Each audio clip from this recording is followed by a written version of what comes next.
What is going on, everybody? Welcome back to the next episode of Mic'd Up with Max Webster. Today we welcome on another New York Giants content creator. Surprise, surprise. Someone I've been on their channel a couple times, a guy I'm excited to get to know a little bit more, and my guy, The Hub. How you doing, bro? I'm just fine, man. Thank you for having me on, Max.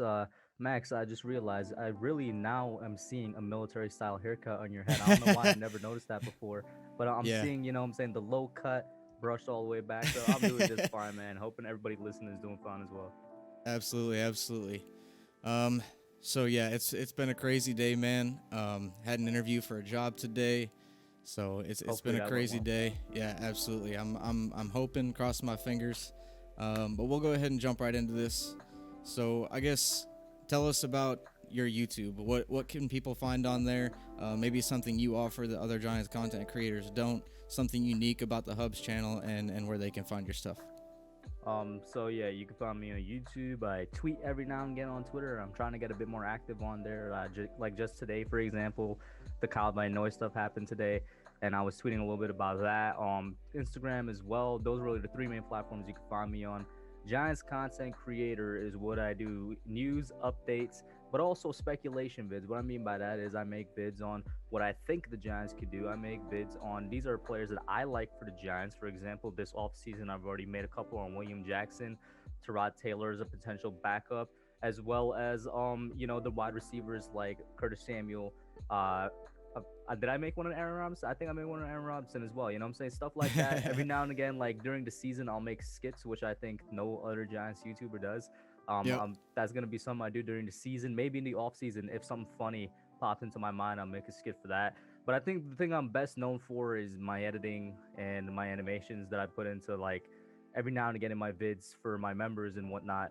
Uh, Particularly at this time of the season is going to be my mock drafts, those which I spent weeks on making to make them look, in my opinion, a level above the rest. Right. Yeah, man. I don't know if you've released it to the public yet. I'm sure by the time this podcast airs, it'll be out there for everybody. But that was a dope video. I'd totally be happy with a majority of those picks. Like you said on last night's So, stream, though. well, if you want to talk about it, we can because, like you said, it's gonna be released tonight actually, so it's gonna Yeah, be yeah, out there before this episode goes out. yeah. So I mean, what you took Jalen Waddle in the first round, right? Mm-hmm. I'd totally be down for that pick. And then my guy that I keep talking about that I just want to draft oh so bad in round 2, Mr. Chaz Surratt to the New York Giants. A lot of Giants fans are liking him, man. And you know what? I initially heard of him from the fellows over at Talking Giants. That's when I first looked at him. I'm like, man, he's somebody that just fits us. Like he really just fits us, man. Right. Yeah. But yeah, your editing is far beyond what I know. When it comes to editing, I can edit some photos. I'm a photographer on the side, so I can get into some Lightroom and move some sliders and make any picture look good. But when it comes Hey, to well, videos, at least on that point, I'm not the best when it comes to photo editing. but yeah, man, we'll go ahead and jump into it. We'll talk a little bit about the Hub. I guess we'll start with for the people who are listening that might not already know you or even anything about you, if they even watch your channel too. Where do you live? Where's some places you've lived prior? If you're always from, or if you were born where you're at now, tell us a little bit about it. Maybe some positives and negatives about living where you live.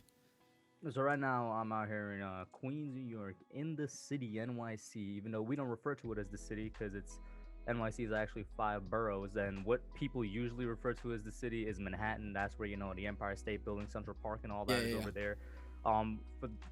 So like for guys like us, in Queens, Brooklyn, maybe the Bronx as well, we don't really consider ourselves the city. We're part of NYC, but like it's not even suburbs because it's all apartment buildings and stuff like that. It's apartment buildings, parks, train stations. That's really what's out here. The occasional mall and whatever. It's a pretty nice place to live, though. I mean, and it's starting to get a bit gentrified, which means that stuff prices are starting to go up. Like there's a brand new luxury apartment building literally across the street from me that popped up a couple months ago, and they're working on like a Marriott over on the main train station hub by where I live because that's Okay. directly connected to JFK Airport. So they're trying to develop a lot of stuff over here, which on the one hand is good, but on the other hand is really bad because Right. prices are going to be starting to drive Yeah. up and whatnot. But Yeah, no, I'm originally from Guyana, which is a small little country in South America. A lot of Okay. people don't realize that I am from South America. They think I'm over from like South Asia or Southeast Asia.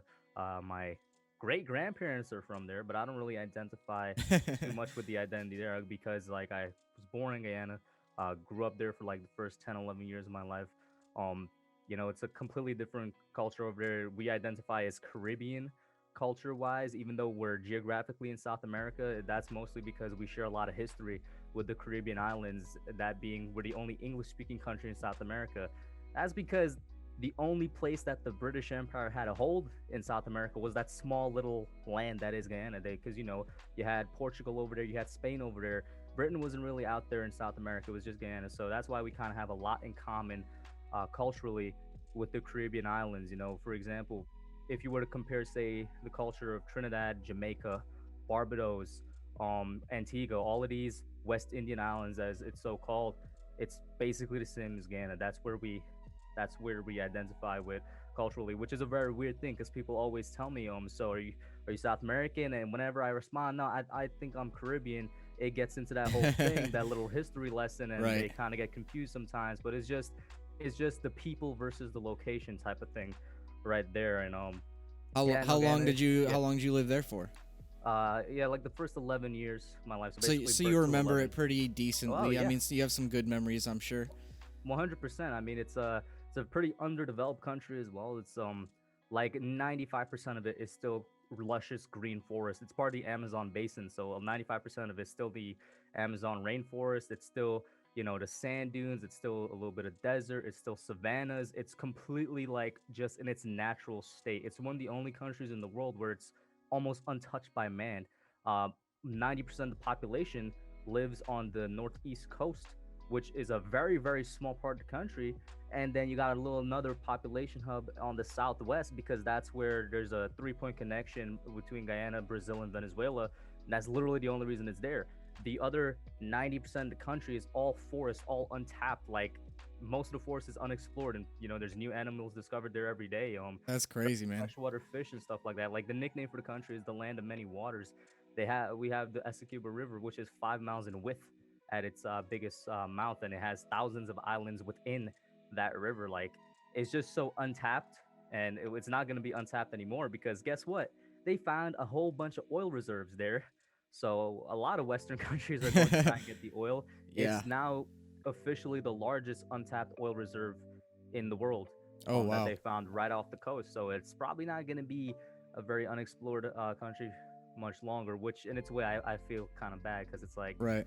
the forest is a major part of it. Man, so many animals that nobody even knows about just roaming over there. It's crazy. So with every country and every territory comes specific foods. Like even in upstate New York, we got foods up here that you probably never heard of. Like the town I'm from, Binghamton, we got something called speedy subs. Do you know what a speedy sub is? I'm gonna guess it's a type of sub. So basically, you take a chicken breast, you dice it up, you marinate it in this speedy marinade, you throw it on a sub, and you can put things like ranch, blue cheese, red hot, whatever you want on there. But it's just the way that the chicken is cooked, and it's like diced up and skewered, and you can grill it or bake it, whatever. But I mean, every region has its like specific foods. Are you much of a cook there, Hub? I am not much of a cook, but I know about the food because that's what you're asking about. I know all Yes, about it. yes. Yeah, so speaking of which, I was actually eating right before. I still got the bowl here. I was eating what I'm pretty sure it's considered the national dish of Guyana, pepper pot, which is something my mom could explain a bit more. But it's basically like a stew of meat. Any type of meat you could use. It uses uh, rip, which let me actually ask my mom. Is rip a vegetable or is it a ground provision? It's made from cassava, which is a ground provision, and the rip is basically something. And cassava, by the way, it's interesting the process to make it because you have to separate the natural cyanide that's in rip, so that means it's deadly. You have to separate that from the cassava, and you get this kind of really black tar, sticky sauce thing that's used to make it. Huh. Is it almost And like yeah, a you make it with any sesame meat. sauce type of thing, just different taste? I wouldn't describe it like that. It's like something No? you'd have to see to understand it. And the good thing about it is that Gordon Ramsay went to Guyana for his show where he was visiting countries and whatnot, and he Okay. shows exactly how to make it, or I should say, the natives showed him exactly how to make it. But yeah, that's one dish right there. Super tasty. It's like sweet. It's a sweet chicken stew. Well, chicken is the one that my family uses. But you could use any meat type of meal, and you eat it That's with bread mostly. that's cool. Is that your favorite native meal? The one that you were just eating here? Yeah, I mean, it's my favorite one. Yeah, I guess it is, to be honest, because it's not like I eat it like often. So yeah. All right, so we'll go one more thing about Brooklyn. What's something about living there that people who just have the like? Because when I say I'm from New York, people just automatically assume it's New York City. They have no idea that the other 95% of the state exists or what it's like outside of there. What's something that people might not know about living in Brooklyn In Queens, I'm in Queens. or Queens? My bad, Queens. What's something they might not know about living in Queens? Yeah, yeah, yeah. Ah, that's Like a something tough that one. maybe the TV portrays, like movies that might not be true, or something that the movies always get wrong, like, oh, this is a key part of living here and you guys never get it on film. I guess a key part of living here would be public transportation. The MTA is like almost a necessity for anybody living in NYC, and I really don't see it that much in any movies that like takes place within the city. Like not even just for Queens, just all five boroughs. Like Right. if you live in New York City, you a lot of people have their cars, yes, but the average person is taking the MTA, whether it's the bus or the subway, and they never get that right. They never get how crowded it is. They never get how late all the buses and subways are. They never get how, half the people hop the turnstiles instead of swiping their Metro card because they hike the Metro card fare every couple of months. They never get any of that. I will say though, when it comes to Queens specific, it's gonna be hard for me to say that it's really inaccurate because Queens is the largest borough. So just by default, because it's the largest borough, they have a lot of different neighborhoods in there, a lot of different types of neighborhoods, and a lot Right. of different types of people. It's also the most diverse borough living within the space. So it's actually going to be kind of hard to get something inaccurate because I feel like if you were to put all different types of people and living areas on, like, say, a dartboard and you threw a dart at it, it's probably going to be somewhere in Queens. Right. Now, you got a great following and a great community on your YouTube channel, but I'm sure that's not the only thing you got going on right now. I've heard you mention it. You're going to school. What's that for? What are you going to school for? Yeah, so I'm in Hunter College, which is part of CUNY, aka it's an acronym for City University of New York. I'm going there studying computer science, which is a very large field. It's mostly programming languages, computer architecture, CPU architecture, and stuff like that. I'm not sure which specific field I want to actually pursue yet.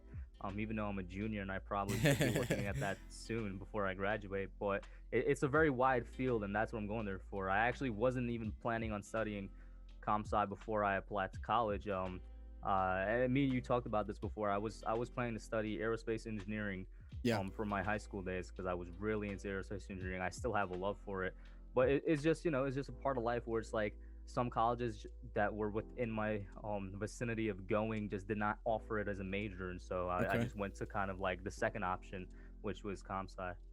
Do you want to stay in Queens when you finish school, or is your goal to kind of branch out of the New York area and just try to find a career anywhere? What's your plans after school?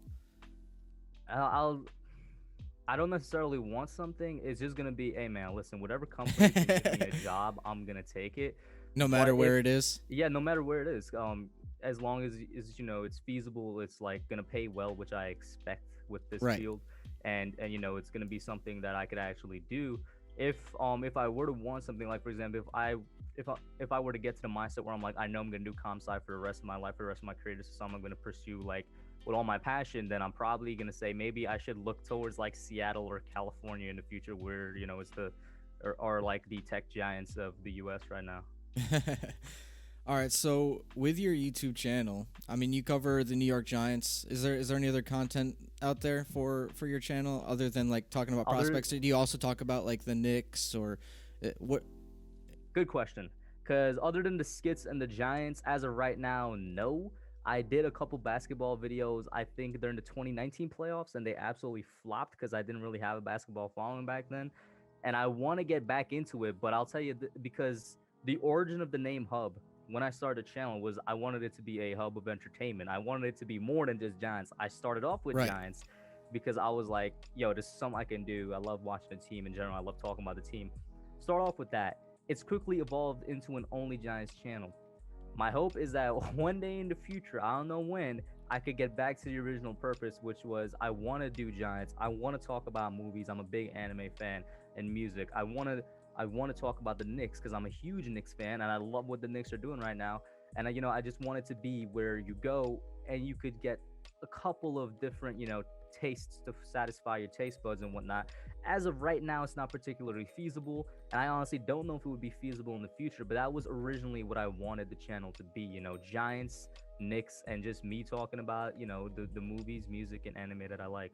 Okay, so I guess we'll talk a little bit. Does your love for these teams and these sports derive from anything? Did you play these sports when you were younger? Or what sports did you play? If you did, position wise, what was your favorite sport? What drew you to these teams specifically? Things like that. So with the Giants specifically, what drew me to them is that when I first moved, for some reason, even in Guyana, people knew about the Giants. I don't know how, but they did. And I'll say this: Guyana in general just has a connection to New York. I don't know why, but they have a huge connection to New York. Even when I was back, when I was a kid there, people used to talk about the NYPD, the Giants, the Yankees. I'm like, I don't even know how, but the connection is there from even since I was a kid.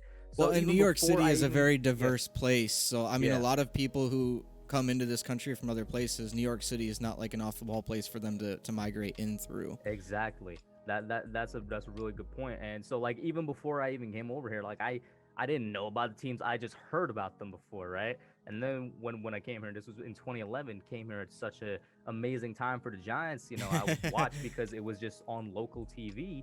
That was the Right. very first time I could say I even watched Giants football. I didn't even really know that much about the sport. 2011 season, won the Super Bowl. You know the rest of the story. Victor Cruz got me into it because he was a really fun guy to watch as, an 10, 11-year old and whatnot. That's how I basically got into liking the Giants. And from there on out, it just became a locality thing. I really liked the Knicks because at that point, the Nets were still in Jersey. I'd never heard about the Jets before I moved there. So, that once again, that's why it was the Giants. Like the Knicks because they were the team.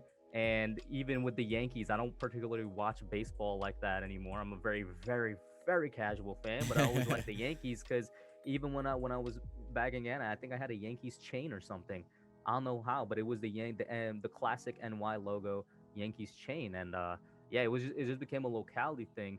But particularly with the Giants, I guess it was just a right thing, right time, right place type of thing.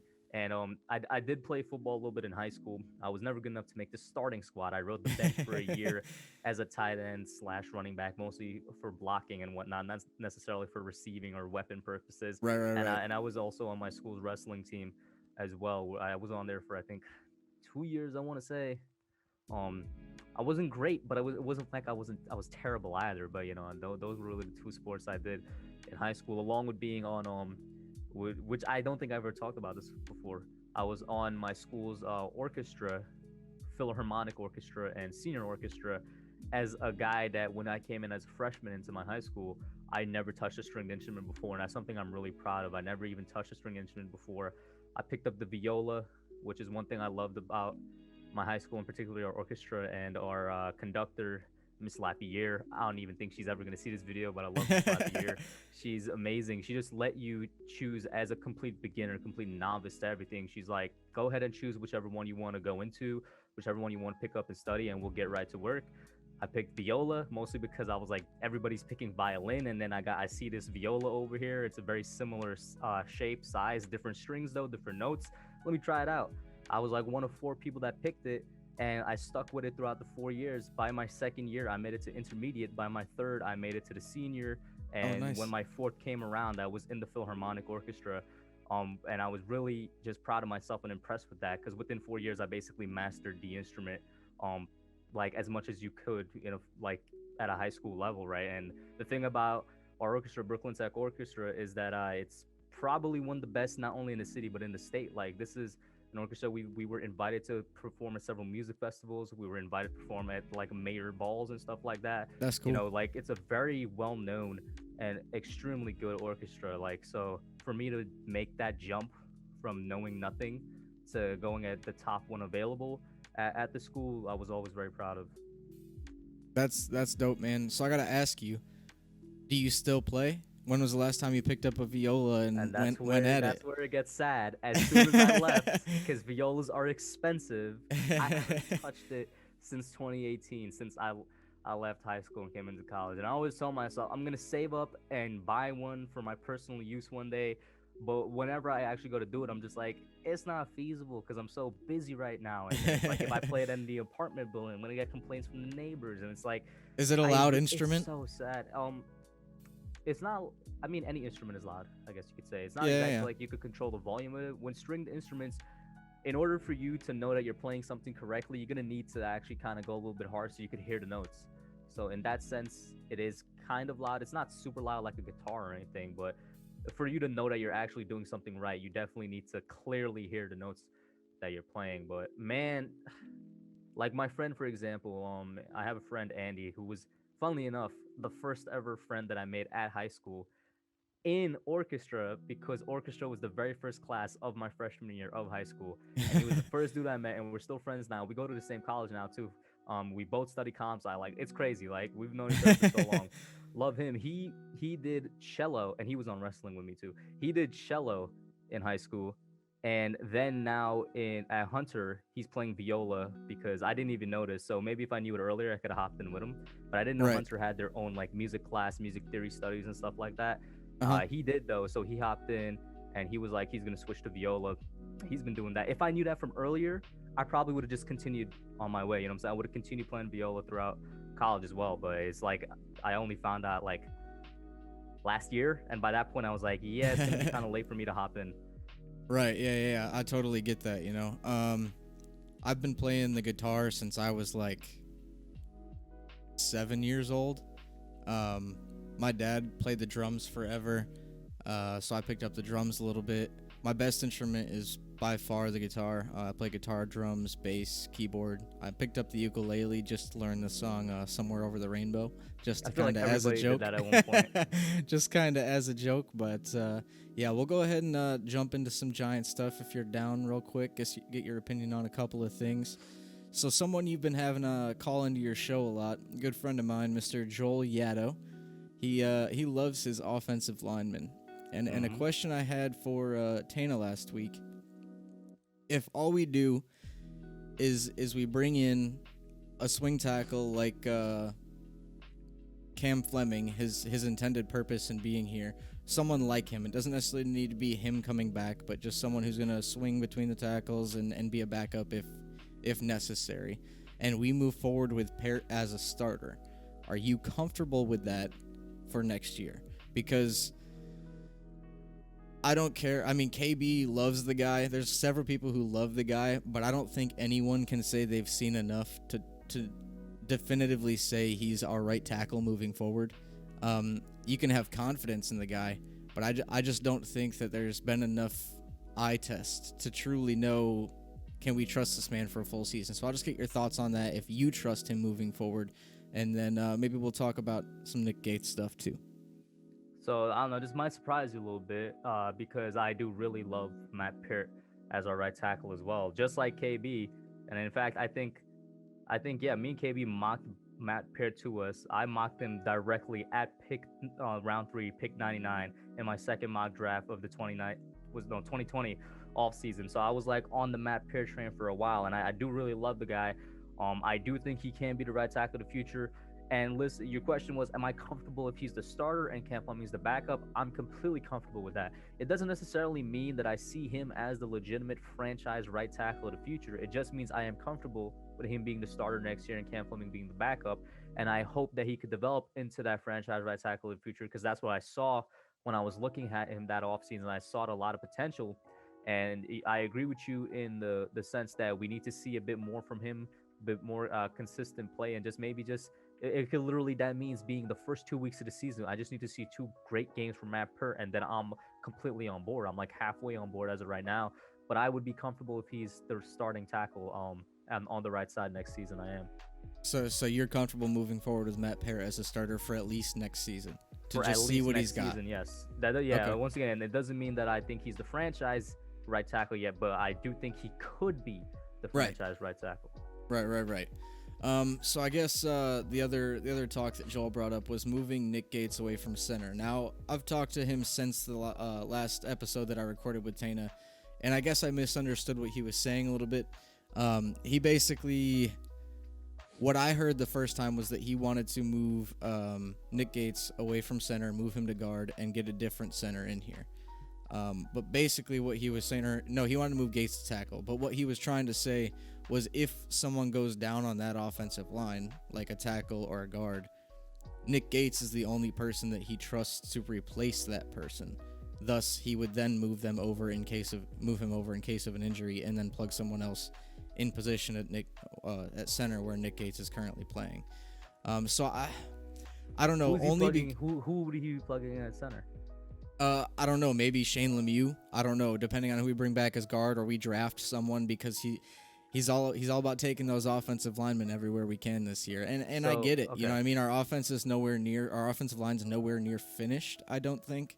I love Nick Gates as a player, but I also don't know that the Giants organization and this coaching staff wants him to be the center of the center for the next 10 years either. You know what I mean? Like, he might not be in the long-term plans either. Max. So here's the thing. For me, it's going to completely depend who are you sliding in at center if that scenario does happen. Because for me, the only position that I trust Nick Gates to start at is center. I don't like him at all. In fact, I hate it when he's playing tackle. I think he's a terrible tackle. So I don't even want him their starter or backup. Nick Gates is not a good tackle, right? He's a good center, which is why I'm like, I trust him at the center position to start for us. He's not a good tackle, and maybe he's an okay guard. So you know what? If there's a worst case scenario where for some reason Gates needs to slide over at guard, do I trust him there? Yeah, because he's not going to be there for long, because, you know, it's probably going to be an injury type of situation. But the only place I trust him to start is center. The only place I trust him to be a backup at is center and guard. I don't ever want to see him back on the edge. I really don't think he's a good tackle. But once again, like I said, if we're swinging him over to guard for some reason, who are we putting at center? I don't want Shane Lemieux over there because... Or it could be that guy we just brought in from the Jets too, you know. Could be him. You know what? At least he has experience there, yeah. Right. So in the worst case scenario, that's something I could see happening, yeah. Right. And we'll talk about these off-season needs here because it seems to be the topic of conversation, obviously, at least until we know what free agency is going to look like, and people just speculating with the draft, because truthfully it all depends on how free agency unfolds. Like, if we sign, not that I think it's going to happen, but if we get like Kenny Golladay in here, we're probably not taking a wide receiver in the first round. If we get, Patrick Peterson in here, we're probably not worrying about a cornerback number 2 in the first or second round.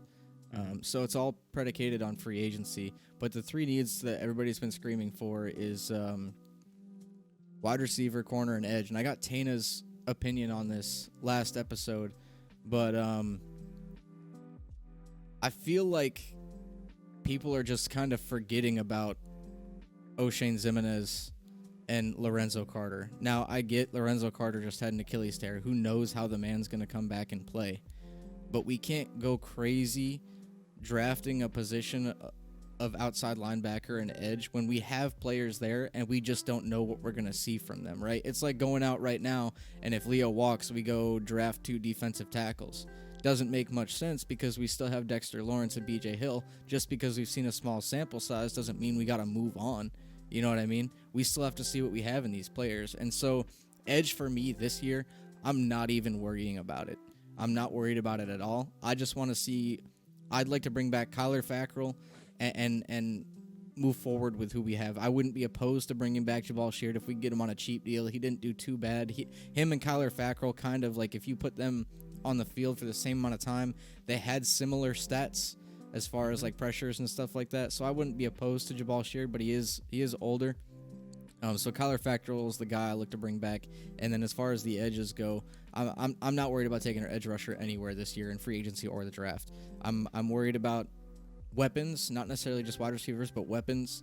And I'm worried about offensive linemen and maybe cornerback too. But even then, we have Julian Love and a couple other guys there that I'd be fine moving into this year, just rotating through that position, because I don't think we're a Super Bowl team this year. And anybody who thinks we are probably doesn't have realistic expectations for the 2021 season. So I'll tell you this right now, Max, because you've been you've been following me for like months now, right? Yeah. Probably since the beginning of the season, maybe even before that, as far as my memory goes. You've been watching me for a while. So I know that you know that what you just said is something I've been saying since like December. I've been saying on all my streams that edge is not, it's a need for us, but it's not something we should attack this off season. Or maybe I've been even saying that since during the season, because looking ahead from, like I said, since December, I think was the first time I expressed the opinion. I'm like, I don't like any of the edge rushers in this year's class to come in and be that legitimate number one threat that's always going to consistently get to the quarterback in every play, or in like every series of every game in the season. I don't see somebody like that in this draft, and I definitely don't see somebody like that in free agency either. Even if there was, we just don't have the money to go get that guy. Right. So for months now, Max, I've been saying that. I've been saying with the edge position, ignore it, roll with what we have, because we were doing fine this year without that number one edge.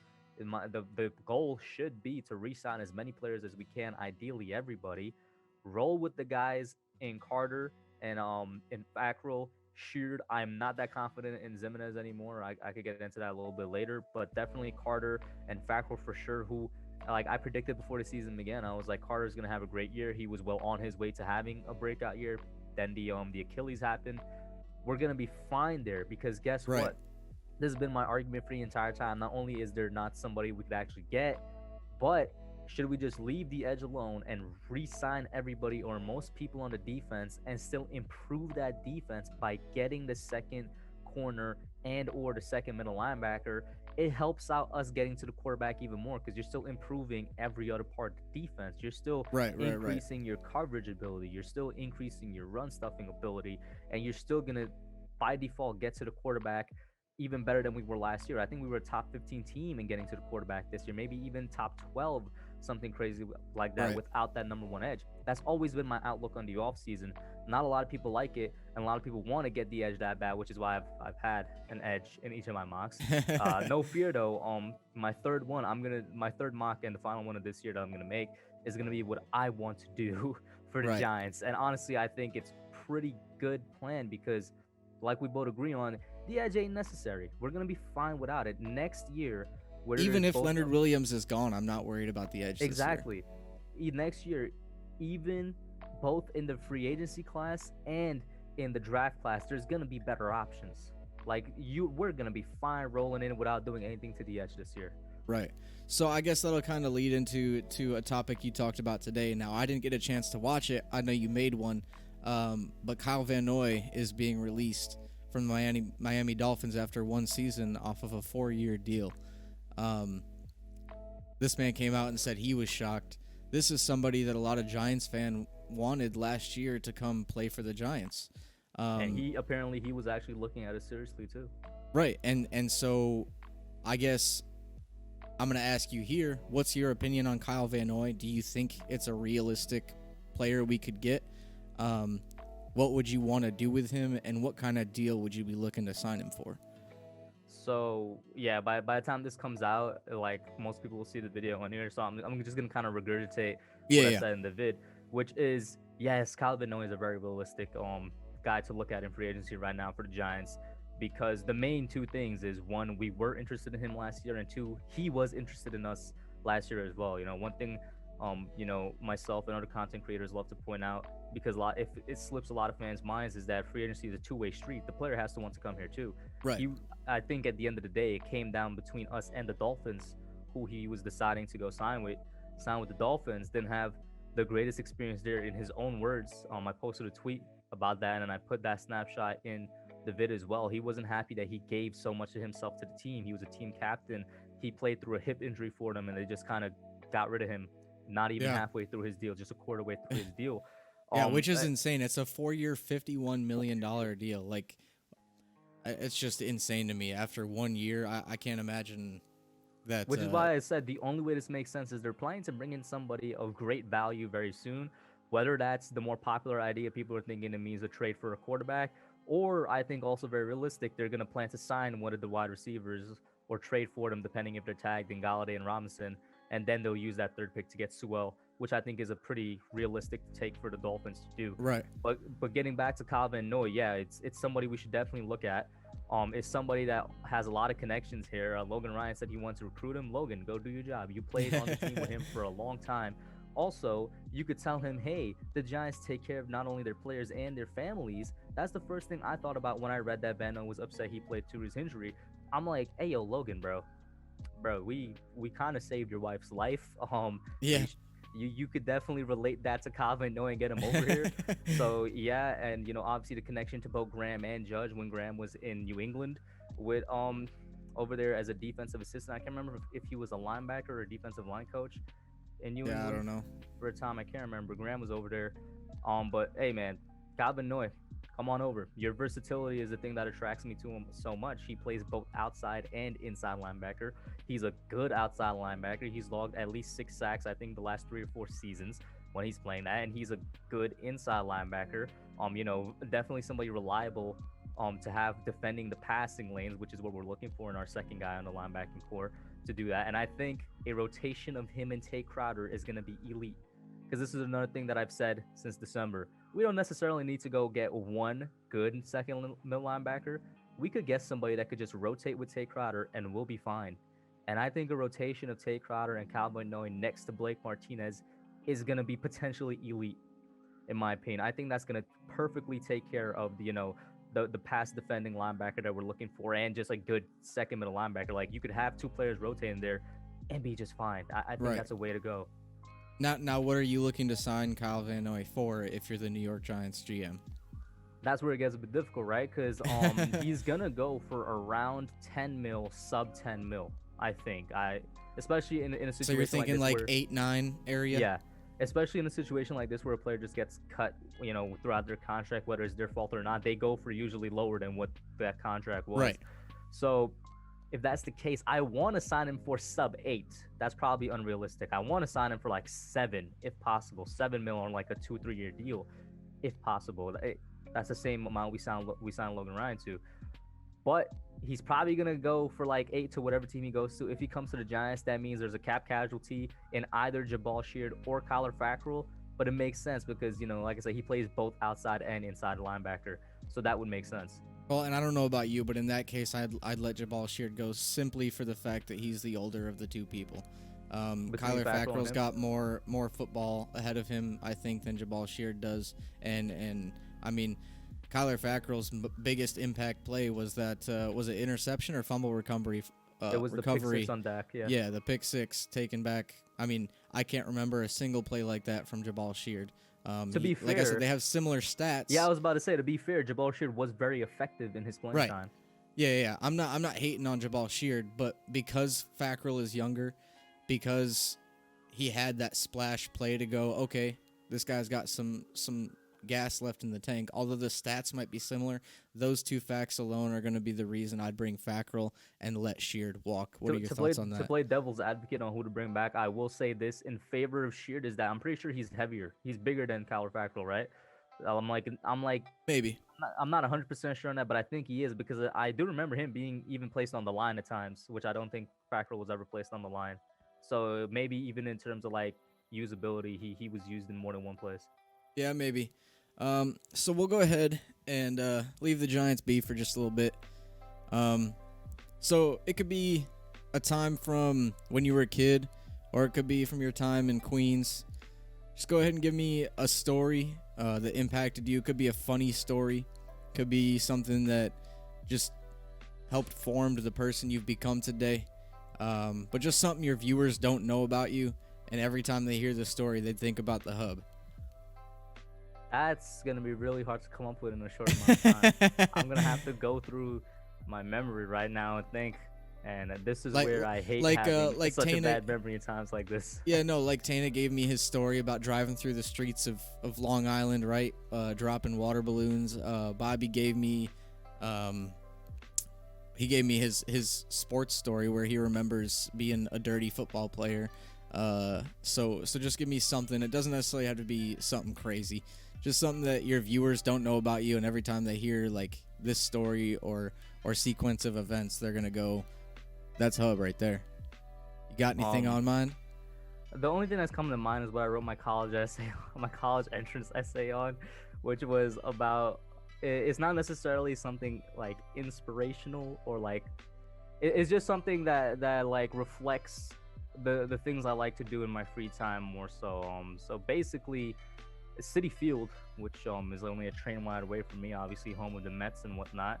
Hmm. I don't know if they still do it, but they used to hold this annual bike building competition type thing. It wasn't even really a competition. It was just like, yo, build as many bikes as you can. Where it was the purpose of it was to give kids who could not afford bikes or just kids in need, children, the youth in the community, just provide them with a way to exercise and a way to get recreational activity from the city for free, right? So Hmm. me and my friends, we went there at City Field to take part because we were like, hey, we ain't got nothing to do this weekend, and why not? Like we're all very hands-on guys. Once again, this is I'm still a pretty hands-on dude, but I was Right, more so right, back then because I was actually studying aerospace engineering back then.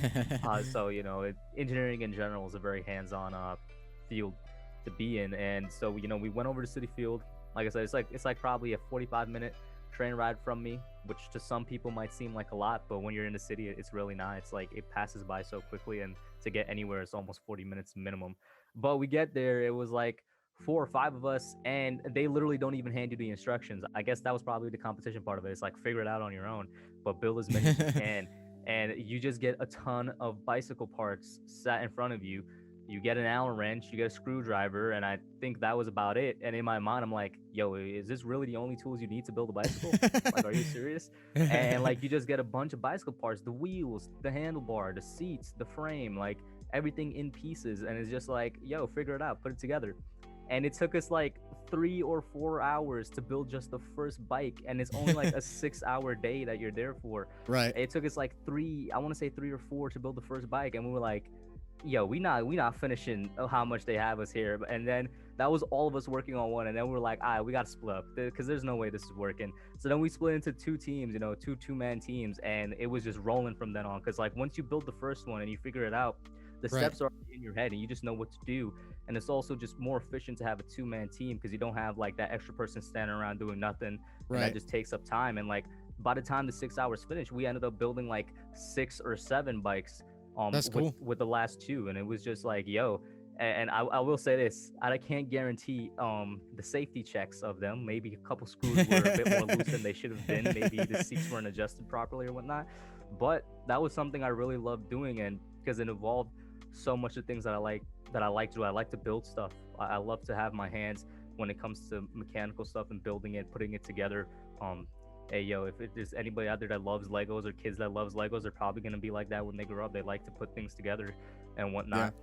That was really fun, and once again, it was also just because like when I was a kid in Guyana, I love to ride my bike. I love to ride around the village I was in, and I always had to get a bike like every other birthday of mine because I would have worn out the last one.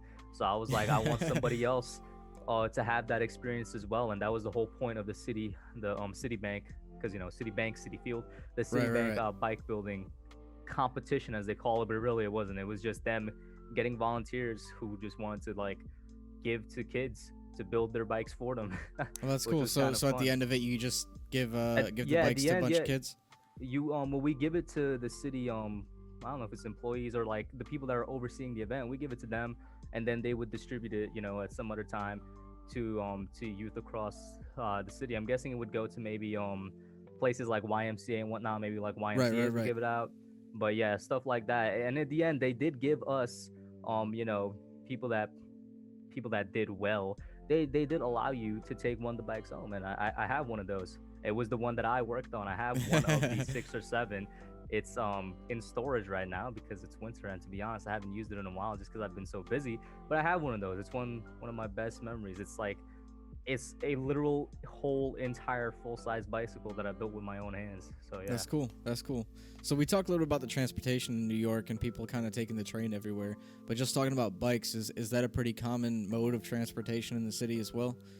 Depending where you go to, for sure, yeah. I mean, the city in general has been working on trying to get bike lanes more like involved on the roads, like actually painting on separate bike lanes on the roads. If you go to Okay. Manhattan, which once again is known as the city across the nation, Manhattan is obviously the most developed part of the city. It's the most gentrified isn't the right word. It's just the most high tech. Is the most like modern part of the city. You're gonna have bike lanes all across Manhattan and whatnot.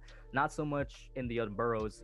And this is where the word gentrified does come in handy. Like for example, in Brooklyn, which has been getting quite the upgrades in recent years, they have a good amount of bike lanes there as well.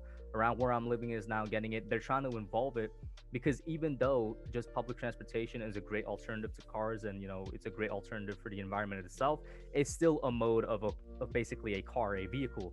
Right, So the right, most right. clean way of transport that they're trying to get people involved in is by biking, which is why you have the city bikes, also by Citibank, but the bikes that like you slot your card in and you Yeah. could take them anywhere across the city. I'm not sure if they're only in NYC or if they're in other cities as well, but I think you know about them. I'm not sure if anybody else does, but it's literally bikes that Citibank provides that you could ride and you could just leave them at another city bike stop. They've been trying to get it involved. A lot of people that I know, they use it just to like go to the park, right around the park, to get some, just to chill, to just to relax with. But it's Right. something they've been trying to involve as a better mode of short range transport for sure. Yeah, I don't got much experience with New York City. I've probably been there a couple times in my life. I remember the first time I was in sixth grade. We went as a school trip. We took a trip to Liberty Island and Ellis Island. We got to check out a couple of things there. I was actually there on Liberty Island. That's the one with Statue of Liberty, right? Liberty Island, I Yeah. imagine. Yeah. So while we were on there walking around and whatnot, they were like digging a hole in the ground in front of the Statue of Liberty, and I'm like, isn't that like illegal? Shouldn't someone like take care of this? And they're like, oh, they're filming a movie. I was like, what movie? So the movie Meet Dave with Eddie Murphy was being filmed on the island while I was there.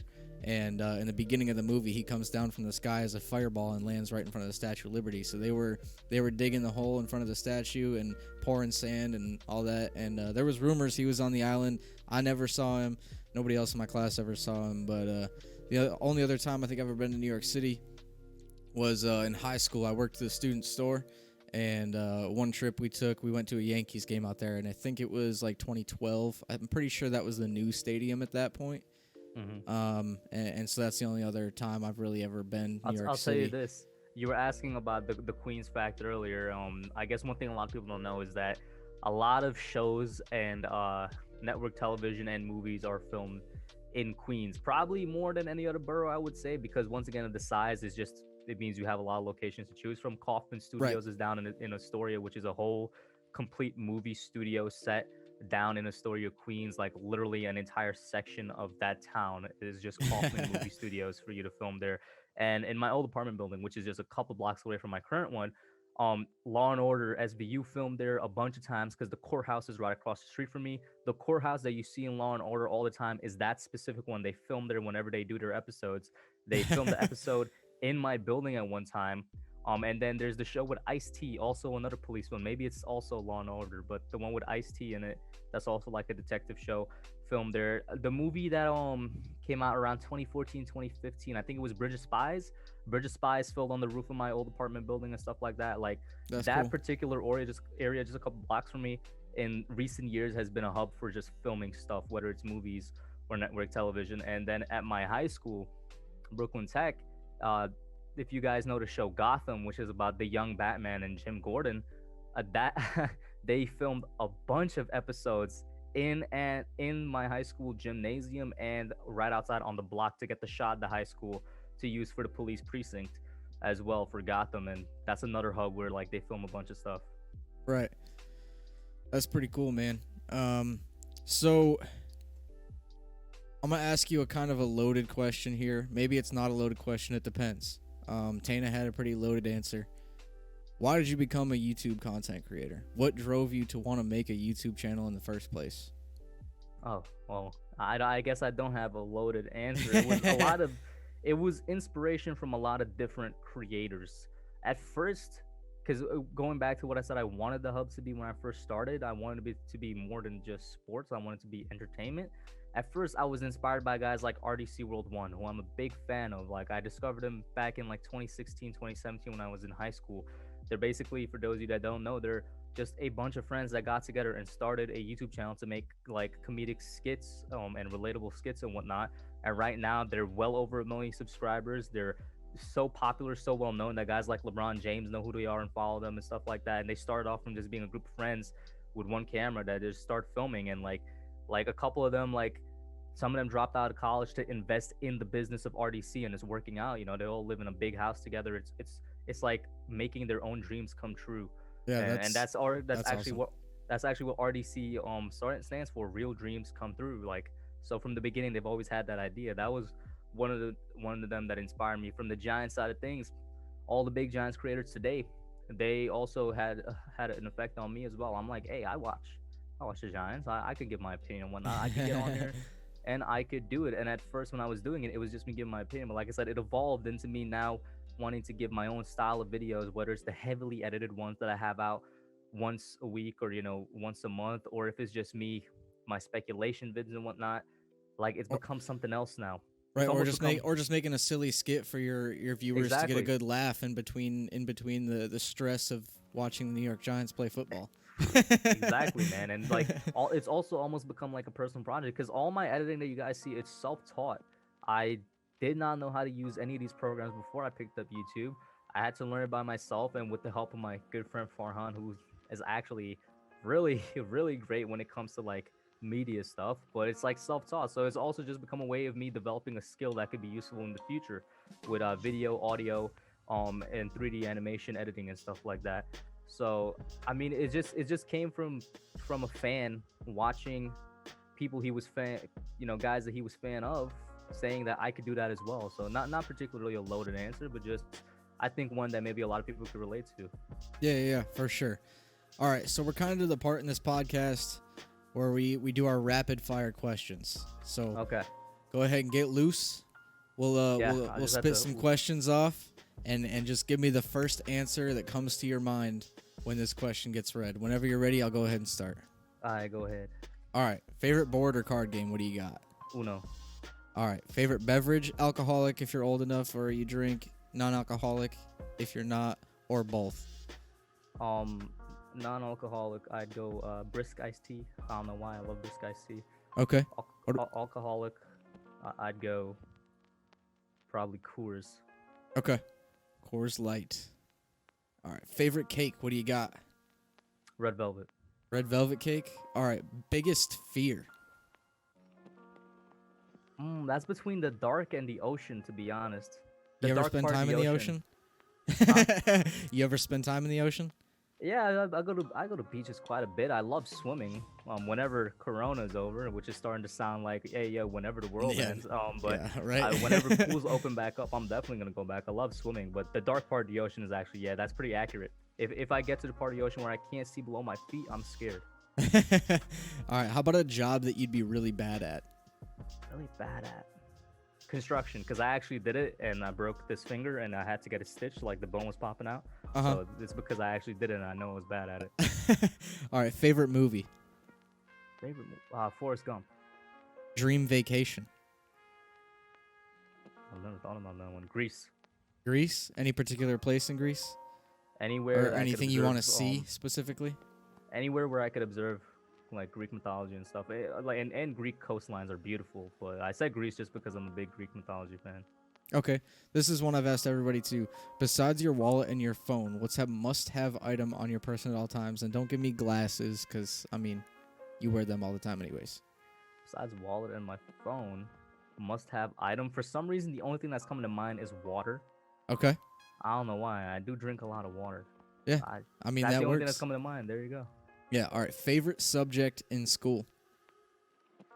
Which level? Because there's, what I'm saying, like elementary, middle, high school. Give me a high school and college.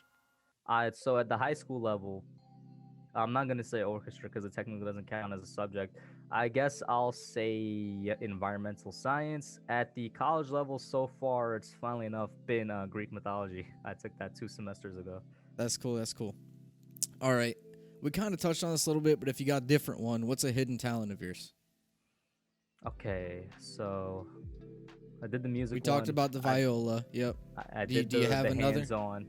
Oh yeah, I'm one step away from being a certified pilot, which you know about. Yep. That's All I that's gotta a cool do is thing. take the test. All I gotta do is take the test, and then I can be a certified pilot. All right, and we'll end it off with this one.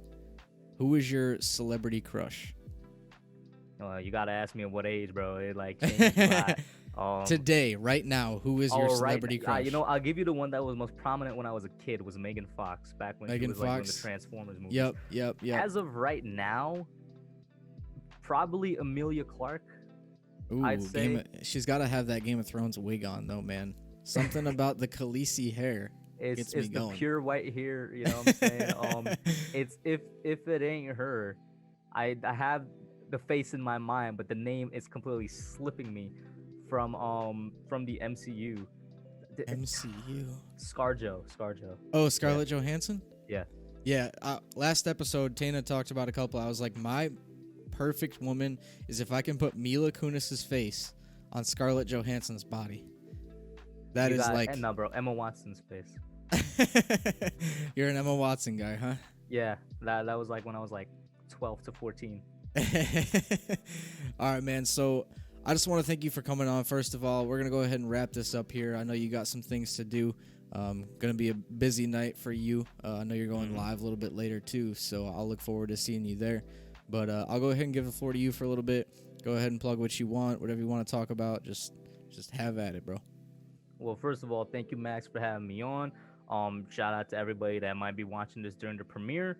And I don't really have that much to plug other than my channel, because the one big project that I would usually plug would have come out already, which is Mock Draft 2.0. So if you haven't seen Mock Draft 2.0, go over there and check it out. If you haven't seen 1.0, go over there and check it out. Just in general, check out the channel. I recently started a new series on there as well called We Need to Talk, which episode 3 should be coming out on next Tuesday. The only reason one didn't come out this week was, once again, I was working on the mock draft. Episode 1 was about Andrew Thomas. Episode 2 was about Dalvin Tomlinson. Episode 3, as of right now, I plan to do on Logan Ryan, and we'll see how it goes from there. And yeah, other than that, it's kind of a weird time. I don't got anything to plug because it's happening right as mock draft is gonna come out. Right. All right. Well, you guys heard it. Make sure you go on over to Hub's channel, check out his mock drafts, all of his We Gotta Talk episodes. But thanks for coming on, brother. I appreciate it. It's been fun. Always love talking to you content creators, getting your perspective on different things, hearing your stories, getting to know you a little bit better. But until next time, everybody, peace.